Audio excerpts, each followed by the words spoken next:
langue Congo, dans la langue Chuluba, dans toutes les langues. Arracher signifie Kutula. Kutula. La mondialisation pour justement ce commun du mortel, c'est arracher. Gâchette se trouve en RDC. La gâchette, ce n'est pas le Congo. C'est l'homme qui est au Congo. C'est qui va.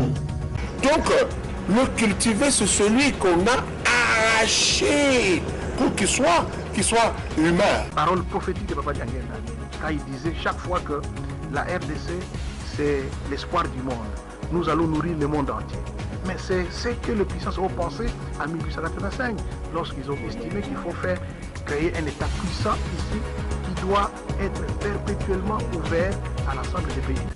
Bonsoir chers téléspectateurs de Canal Futur Télévision et bienvenue à cette émission La Relecture, qui est une émission citoyenne qui revisite les pages nobles de notre histoire face aux urgences de l'actualité. Aujourd'hui, nous avons choisi de vous proposer ce thème qui a trait aux rencontres ou le pourparler politique en République démocratique du Congo qui a émaillé ou qui émaille encore la marche démocratique de notre pays, à commencer bien sûr avec la conférence nationale souveraine jusqu'à l'accord ou à la rencontre de la CENCO de 2016. À notre avis, ces différentes rencontres ou ces pourparlers laissent toujours le goût de l'inachevé. Comment et pourquoi, quels sont les éléments ou quel est l'élément auquel les politiciens ne prennent pas en compte pour que l'on ne revienne plus au même sujet dans les rencontres prochaines. Maître Michel Okongolomena, qui a participé dans plusieurs de ces rencontres, nous parle et nous prodigue des conseils, ce que nous devons faire et ce que nous ne devons pas faire. Suivons. La Relecture est une émission citoyenne. Parmi les mots qui tuent notre pays, vous avez ce qu'on appelle l'impréparation. Ce n'est pas forcément les problèmes des textes. C'est vrai, l'œuvre humaine n'a jamais été, ou plutôt n'est jamais parfaite, mais les hommes, nous avons dans notre pays les problèmes des hommes, les problèmes de l'impréparation. L'impréparation engendre beaucoup de choses. Ça engendre l'incompréhension, la mauvaise foi, la mauvaise volonté, si vous voulez. Et c'est de cela qu'il s'agit aujourd'hui. Parce que lorsque nous avons cherché à accéder à la souveraineté nationale et internationale, nous voulions changer le cours de l'histoire. Nous voulions assumer notre pays, les gérer, les diriger, s'occuper de notre peuple. Voilà ce dont il était question. Mais pour cela, il a fallu avoir des textes. C'est vrai, on peut dire qu'on nous a légué certains textes, mais avec le temps, nous avons été à même de produire nos propres textes. C'est pourquoi vous faites allusion à toutes ces rencontres ou forums auxquels les Congolais se sont retrouvés pour réfléchir afin de prendre les textes qui puissent corroborer avec nos mœurs, nos coutumes, nos habitudes. Et voilà, ça a été fait. Malheureusement, l'applicabilité ou l'application pose un problème. Donc, vous savez, à chaque fois où nous sommes réunis, on se disait que ce qu'on a fait avant n'était pas bon. Il fallait revoir les choses, il fallait refaire les choses. Mais lorsqu'on s'y était mis, à chaque fois, on se disait, bon, cette fois-ci, ce serait la bonne. Malheureusement, nous sommes tombés dans la même situation. Je crois qu'au fil de cette émission, nous allons essayer de trouver ce qu'il faut pour repartir. Parce qu'il nous faut un nouveau départ. Sans cela, nous risquons de faire ce qu'on appelle une marche à reculons. Oui, merci Maître Michel pour cette explication. Mais dans la conférence, il s'est soldé à quel équation? Les résolutions n'ont jamais été appliquées. Et qu'est-ce qui était à la base de la non-application ou de la non-applicabilité des résolutions de la conférence? Et pourquoi elle s'est-elle soldée à quel équation? Je vous ai dit au départ que l'émission, elle est bonne parce qu'il s'agit de survoler l'histoire pour essayer de comprendre.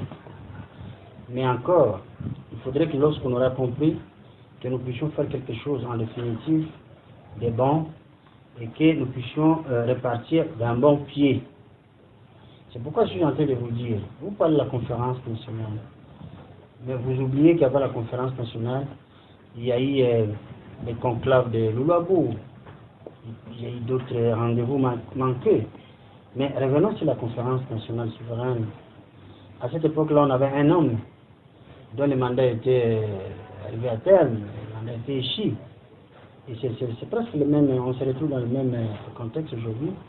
Et c'est l'histoire qui se répète. Mobutu, en son temps, tout ce que le peuple lui réclamait, c'était des élections. Parce que son mandat était échu. Et puis après, puisqu'on avait pataugé, la situation avait pataugé, nous sommes allés à la conférence nationale souveraine. Quand j'ai dit nous, donc le peuple congolais. Tout à fait. Et puis de là, les gens se sont organisés, donc les participants se sont organisés. Et il y a eu des commissions, des sous-commissions, vous connaissez l'histoire. Mais on a pondu des résolutions qui n'ont jamais été mises en application. Et en plus, la conclusion ne s'était pas faite de la manière dont tout le monde souhaitait. Après, il a fallu un coup de force pour faire partir le moment. C'est tout à fait normal. Ceux qui sont arrivés ont remis les compteurs à zéro. Nous sommes repartis avec toutes les déclarations de bonnes intentions qui a eu lieu à l'arrivée de l'AFDEL.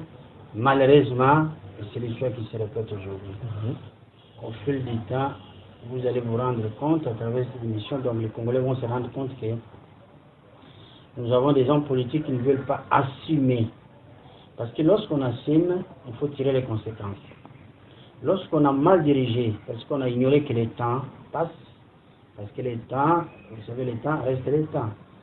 Avant l'heure, ce n'est pas l'heure, et après l'heure, ce n'est jamais l'heure. Ça veut dire, le temps avance, le temps n'attend personne. On vous donne 5 ans. Lorsque vous êtes là, vous pensez que ça va durer toute une éternité.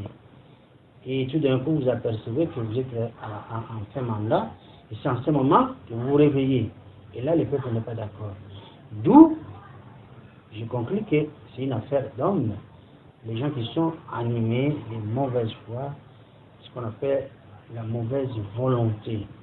Et c'est ce qui tue notre pays parce que nous sommes partis de l'impréparation. Parce que quelqu'un qui s'y était préparé pour quelque chose, c'était servir son pays. Ça vous ramène partout. On ne sert pas les pays parce qu'il faut être ministre, parce qu'on est président de la République, parce qu'on est député, parce qu'on est je ne sais quoi. On sert le pays là où on est, professeur, chauffeur, médecin. Lorsqu'on se prépare pour assumer des responsabilités, on est conséquent. Et lorsqu'on a fini sa préparation, lorsqu'on se met à l'œuvre, on le fait correctement. Or, chez nous, vous avez les gens qui viennent faire leur apprentissage en politique. Voilà pourquoi toutes ces choses-là ont capoté. Je m'en réjouis parce que j'ai été au dialogue intercongolais à San City. J'ai été également, j'ai participé aux concertations nationales. J'ai aussi, les journalistes nous avaient accompagnés à la cité de l'Union africaine. Et puis nous avons suivi de très près ce qui s'est passé au centre interdiocésain. Donc encore une fois, c'est un problème des hommes. Les hommes qui ne veulent pas assigner, qui ne veulent pas s'assigner, tout simplement parce qu'il y a une mauvaise préparation au départ. Et ça, il faut qu'on y mette fin. Oui, merci. Là, vous dites, si nous comprenons bien, si la conférence nationale souveraine avait capoté, ou s'est soldée de la manière dont nous connaissons tous, c'était de la volonté de Mobutu. Mais toutes ces rencontres, comme nous le disons, on sent toujours le goût de l'inachevé. Qu'est-ce que les politiciens oublient? Est-ce qu'ils oublient par inadvertance ou ça fait partie des stratégies pour que qu'on revienne toujours au dialogue? Nous devons se voler le temps pour voir pourquoi ceci n'a pas marché, pourquoi c'est très bien. Mais après, il faudrait que nous puissions projeter, faire des projections sur l'avenir. C'est ce qui compte aujourd'hui. Parce que, je vous le dis, messieurs les journalistes, Ce qui tue le Congo, c'est l'impréparation. Les gens accèdent aux responsabilités ou à la gestion sans pouvoir suffisamment se préparer, sans pouvoir prendre suffisamment le temps de pouvoir se préparer. C'est ça le drame. Lorsque vous avez ce genre de situation, c'est ce qui provoque ce que nous sommes en train de vivre aujourd'hui. Parce que les gens ne se rendent pas compte du temps écoulé, ils ne se rendent pas compte que ce qu'ils font n'est pas forcément ce dont le peuple attend. Et voilà, vous rentrez dans une espèce de mélange des gens, un mélange de pédales. Et c'est ce qui engendre la mauvaise volonté. Donc, ce qui se fait aujourd'hui, se fait sciemment. Lorsqu'on veut nuire, nous l'avons vu, on se dit, bon, je refuse ça. Je refuse les changements. Par contre, je fais semblant de pouvoir accompagner ou de vouloir un changement, mais au fond, je fais le contraire. C'est l'histoire des pompiers pyromanes. Nous, en droit, nous disons toujours que l'assassin revient toujours au lieu du crime.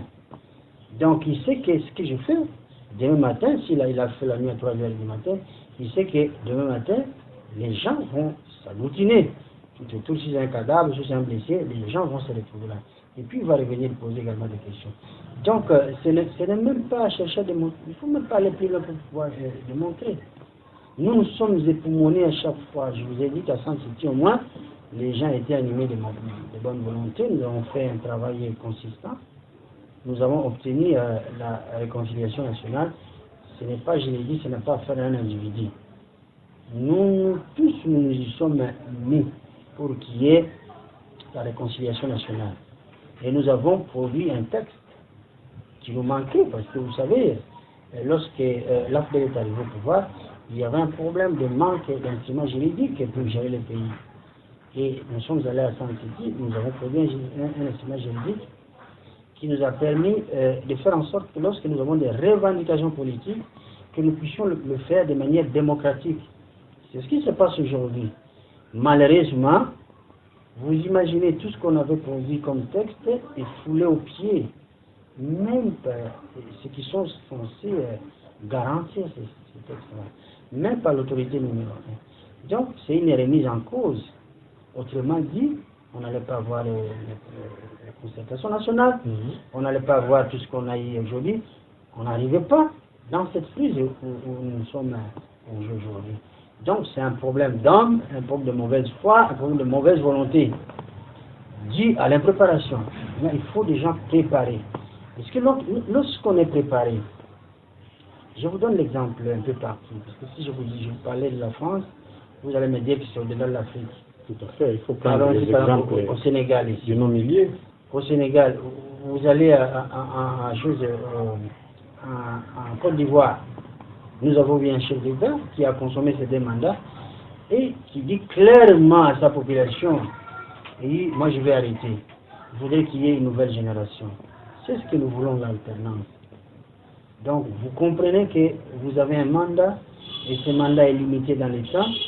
Dès que vous l'avez exercé, dès que c'est fini, il faut passer le flambeau.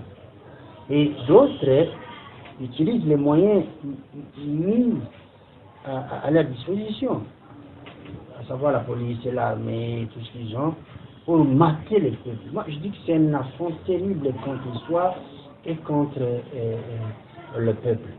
C'est ce que nous sommes en train de dire. Mais ces différentes rencontres ont permis quand même aux gens, aux uns aux autres, d'accéder au pouvoir, à régler leurs problèmes sociaux, sans pour autant régler les problèmes fondamentaux du peuple congolais. Est-ce que tout ce temps passé en train de dialoguer, en train de se concerter, en train d'échanger, est un gâchis ou ça vaut toujours la peine? Les deux. Les deux à la fois. Pourquoi je l'ai dit? Parce qu'il y a des gens comme moi, lorsque nous y allons de bonne foi. Par contre, il y a une autre catégorie d'individus, lorsqu'ils y vont avec des agendas cachés pour torpiller les processus. Vous savez, il y a des gens, je comprends en tant qu'humain, qui ne gire que par le chef de l'État. Tout comme hier, les gens ne giraient que par Mobutu. C'est comme si sans Mobutu, sans l'actuel chef de l'État, ceci, les gens ne vont pas vivre, il n'y a pas la vie après. Pourquoi? Parce que ce sont des opportunistes qu'on a ramassés par-ci, par-là. Ils n'ont pas été préparés. Quelqu'un qui est préparé, il sait que j'exerce une responsabilité qui est limitée dans les temps. Je me prépare parce qu'après, j'aurai des comptes à rendre à la communauté nationale, donc au peuple, mais également puisqu'il y a le monde qui nous regarde, j'aurai également des comptes à rendre à la communauté internationale. Et lorsque vous n'avez pas ces notions-là, parce qu'on vous a puisé quelque part tout simplement, et on vous a parachuté dans les affaires, vous ne gérez que la personne qui est allée vous chercher dans un petit coin où vous étiez perdu. Donc pour vous, vous voulez que les temps puissent demeurer éternellement. Et c'est ça le drame.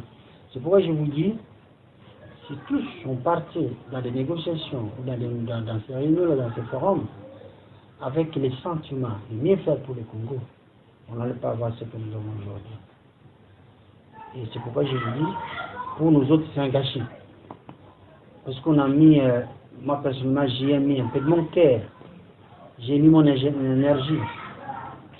J'ai laissé tout ce que j'ai à faire sur le plan professionnel. J'ai dit, le Congo est malade. Je dois aller au Congo, au chevet de mon pays. Et à chaque fois, on m'invitait dans une rencontre, que ce soit San City, que ce soit hier. Donc, je faisais, je partais de bon cœur. Mais il y a d'autres qui partaient parce que les choses étaient préétablies. Il fallait torpiller les processus afin que nous puissions repartir à zéro. Donc, voilà pourquoi je vous dis, c'est mes figues et mes raisins. Voilà. Maître Michel, s'il faut